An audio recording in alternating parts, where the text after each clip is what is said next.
The SD24 passed acceptance testing. It met horsepower targets. It demonstrated the performance figures EMD promised. And then it met the railroad. This is not a story about bad engineering. EMD employed some of the finest mechanical engineers in the industry, and the SD24 represented genuine innovation. What this locomotive exposed was something more subtle and in many ways more important, a fundamental gap between how the railroad industry tested new equipment and how that equipment would actually be used.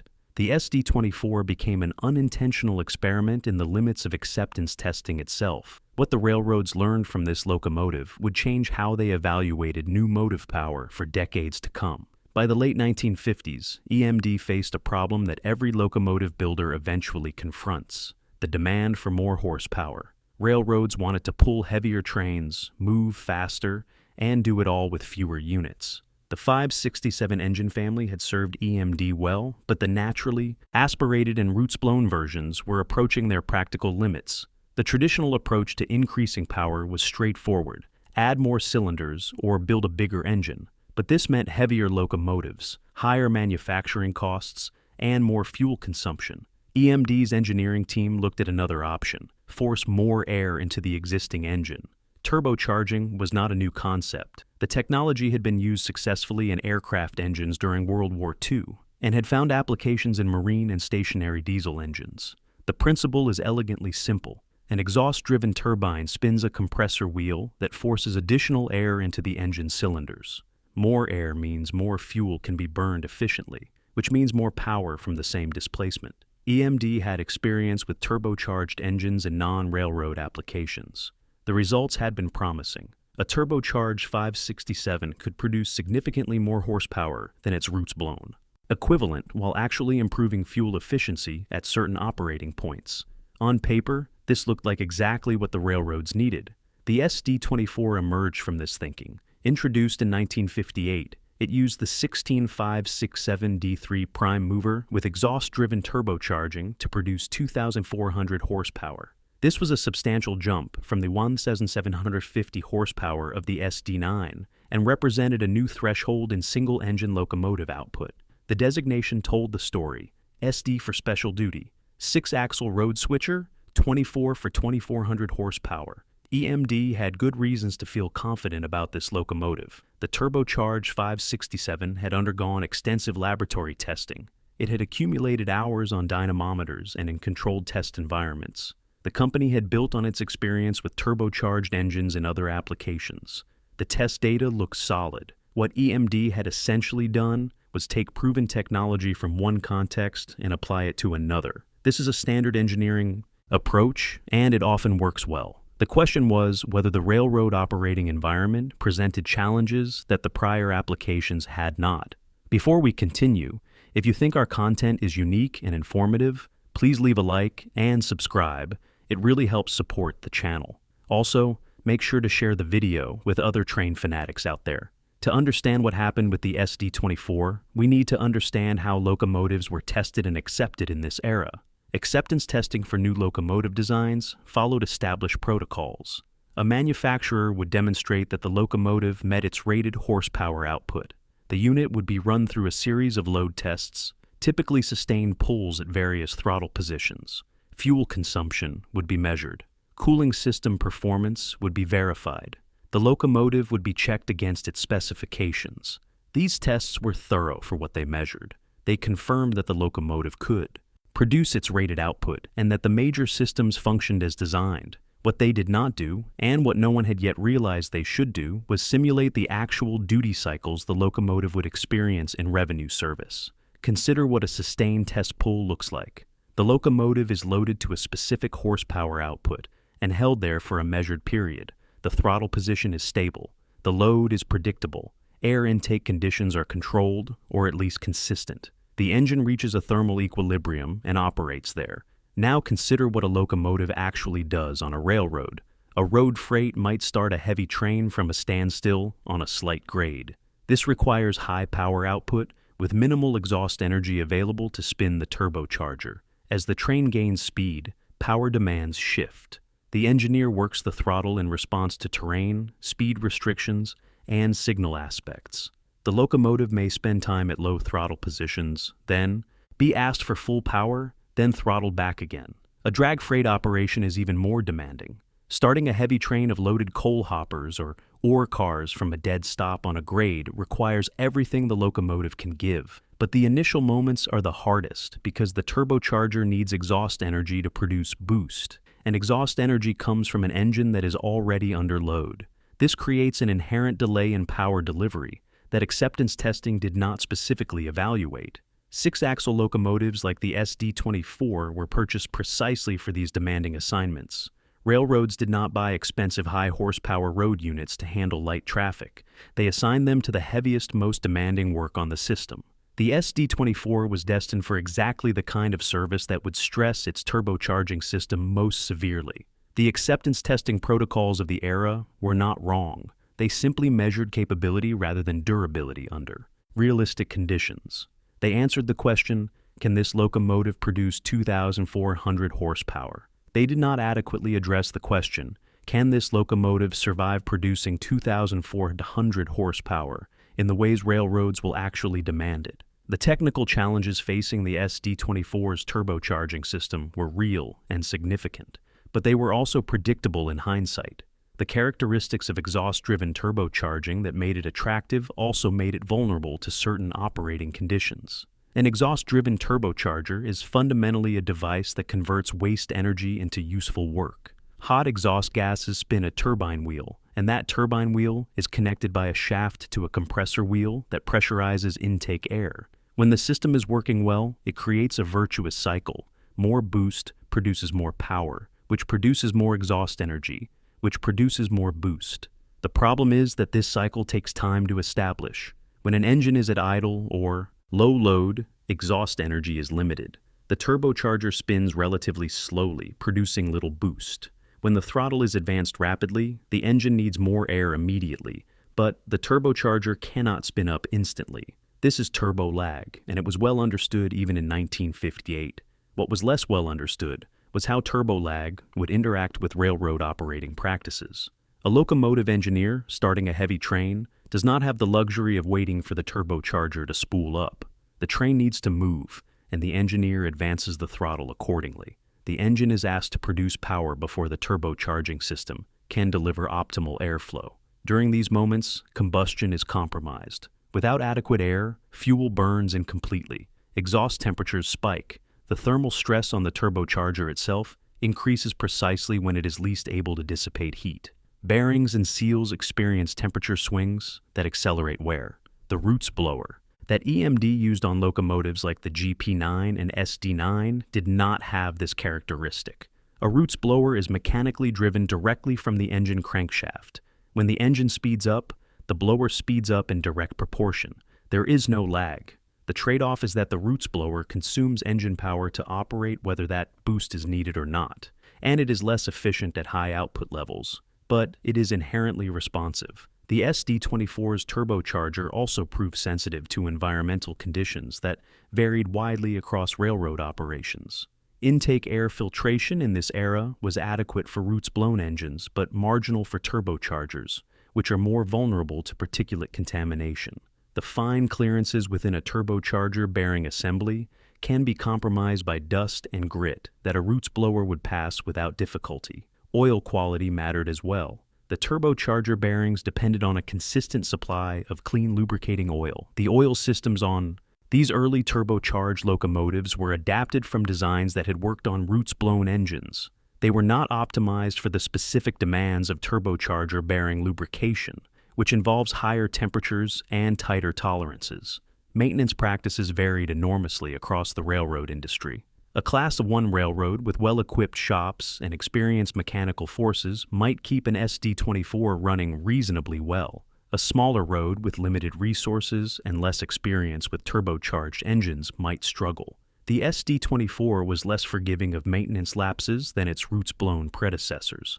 The combination of factors created a situation where the SD24 performed differently depending on how it was used. On assignments with relatively steady power demands, good intake air quality, and regular maintenance, the locomotives could deliver reasonable service. On heavy drag assignments with frequent throttle manipulation, dusty conditions, and variable maintenance problems accumulated quickly. What made the SD24 situation particularly frustrating for railroads was the lack of a clear failure pattern. The locomotive did not simply break in an obvious, consistent way that could be diagnosed and corrected. Instead, problems manifested differently depending on operating conditions, maintenance history, and environmental factors. Some roads reported excessive turbocharger bearing wear. Others saw seal failures that allowed oil into the intake tract or exhaust leaks that reduced boost pressure. Some units experienced repeated after-cooler problems. Others had issues with the fuel injection system that may or may not have been related to the turbocharging system's behavior. The inconsistency made diagnosis difficult. When a mechanical failure occurs consistently and predictably, engineers can identify root causes and develop solutions. When failures seem almost random, the troubleshooting process becomes far more complicated. Railroads began to question whether the problems were really with the locomotive design at all. Perhaps the issue was crew handling.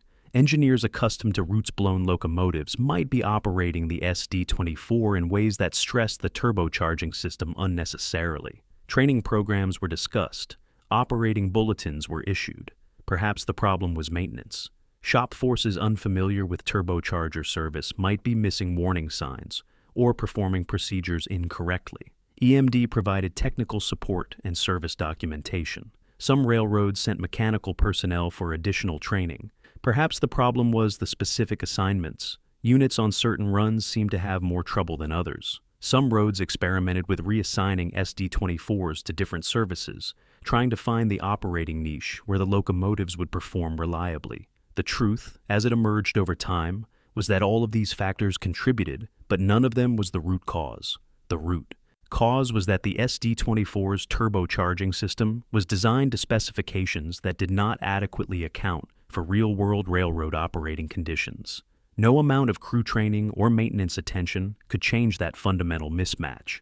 This realization came slowly. Individual railroads arrived at their own conclusions based on their own experiences. There was no central clearinghouse for reliability data in this era, no systematic way to aggregate field experience across multiple operators and identify common patterns. Each railroad essentially conducted its own evaluation. What emerged from this distributed experiment was a general consensus that the SD24 was not living up to expectations. The locomotive could produce its rated horsepower, but it could not do so reliably in demanding service. Shop time exceeded projections. Parts costs ran higher than anticipated.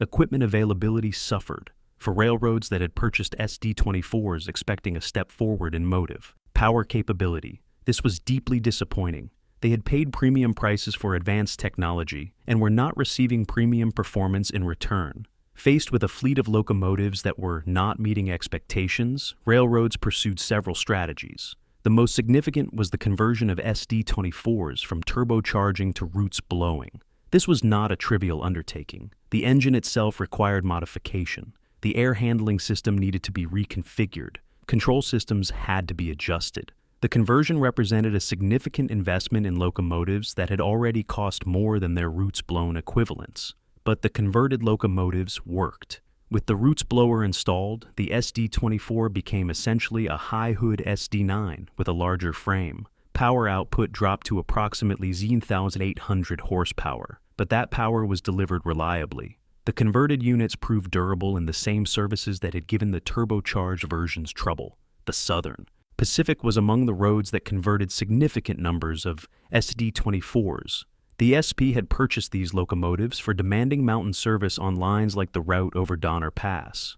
When the turbocharged engines proved problematic in this severe application, the railroad eventually concluded that reliable lower power was more valuable than unreliable higher power. Other railroads pursued different strategies. Some roads reassigned their SD24s away from the heavy drag work and concentrated them on assignments where the operating demands were less severe. A road freight with moderate tonnage and relatively level terrain might not stress the turbocharging system the way a coal drag over a mountain grade would.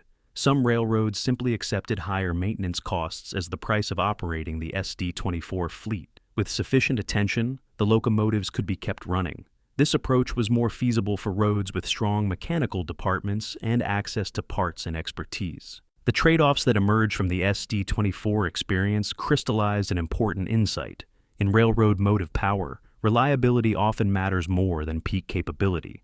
A locomotive that can be counted on to show up every day and pull its assigned train is more valuable than a locomotive that occasionally delivers higher performance, but cannot be trusted for consistent availability. This was not a new insight exactly. Railroad mechanical officers had always valued reliability, but the SD24 made the point in a particularly vivid way.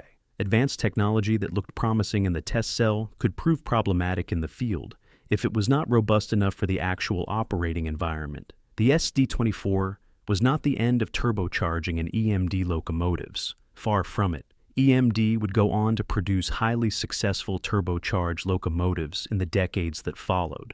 The SD40 series, introduced in 1966, used turbocharged versions of the new 645 engine and proved to be among the most reliable and popular locomotives in American railroad history.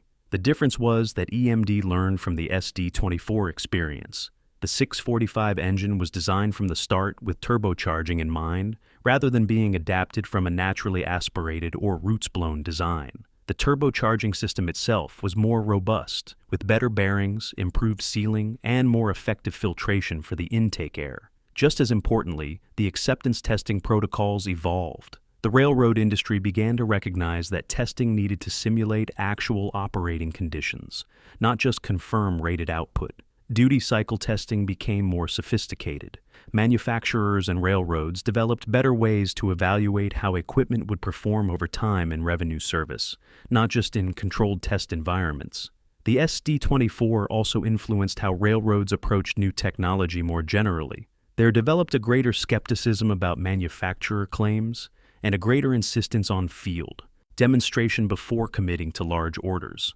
The early adopter railroads that bought SD24s had been burned by their willingness to trust acceptance testing that turned out to be incomplete. Subsequent generations of railroad mechanical officers remembered that lesson. EMD's competitors learned from the SD24 as well. Alco and GE, developing their own turbocharged locomotive designs, could study the SD24's troubles and engineer around the identified weaknesses. The entire industry benefited from EMD's expensive education. The SD24 itself faded from the roster relatively quickly by locomotive standards. Production totaled only 224 units across all buyers, a modest number that reflected the growing concerns about the design even during its production run. Many were converted, rebuilt, or retired earlier than their roots-blown contemporaries. Few survived into the modern preservation movement. But the SD24's influence outlasted its physical presence on American railroads. Every modern locomotive testing protocol, every duty cycle evaluation, every field reliability study carries something of the SD24's DNA.